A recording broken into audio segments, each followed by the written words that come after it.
আসসালামু আলাইকুম ওয়া রাহমাতুল্লাহি ওয়া বারাকাতুহু।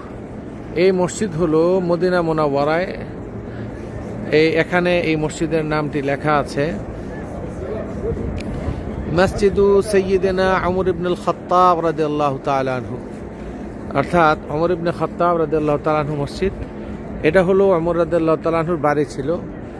অর্ধজাহানের খলিফা ওমর রাদিয়াল্লাহু তাআলা আনহুর কত ছোট্ট একটি বাড়ি।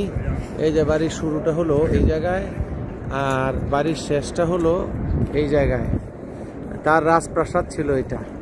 তার রাজপ্রাসাদ একবার এক রাজা এসেছেন তার রাজপ্রাসাদ দেখতে। তিনি হাতির উপরে চড়ে আসতেছিলেন। যতই মদিনার কাছাকাছি আসতেছিলেন ততই প্রাসাদ ছোট হচ্ছিল। তখন তিনি তার যে সাওয়ারি আছে তাকে জিজ্ঞেস করলো যে মদিনার রাজপ্রাসাদ কোথায়, যে এত বিশাল রাজা যে রাজপ্রাসাদের মধ্যে ঘুমায় সেই রাজপ্রাসাদটা কোথায়। তখন মসজিদে নববীতে আসলেন। মসজিদে নববীতে এসে দেখেন যে মদিনার যে বাদশাহ ছিলেন, রাজা ছিলেন ওমর ইবনুল খাত্তাব রাদিয়াল্লাহু তাআলা আনহু, যিনি ছিলেন অর্ধেক পৃথিবীর শাসক।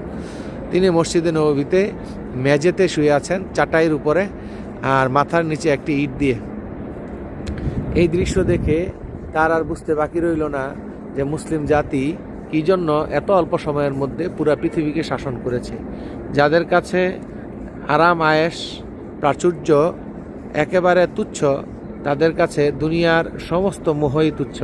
সেই জন্য আল্লাহ রাব্বুল আলামিন তাদের হাতে অল্প সময়ের মধ্যে পুরো পৃথিবীর শাসনভার দিয়েছিলেন। এখনও যদি মুসলমানরা সে আগের ঐতিহ্যে ফিরে আসে, অর্থাৎ দুনিয়াকে তুচ্ছ মনে করে আল্লাহ এবং আল্লাহ রাসূল সাল্লাল্লাহু আলাইহি সাল্লামের যে আইন আছে, যে শরিয়া আছে, সেটাকে বাস্তবায়নের জন্য, ইকামতে দ্বীনের জন্য চেষ্টা করে, তাহলে এখনও সেই ঐতিহ্য মুসলমানদের কাছে ফিরে আসবে নিঃসন্দেহে।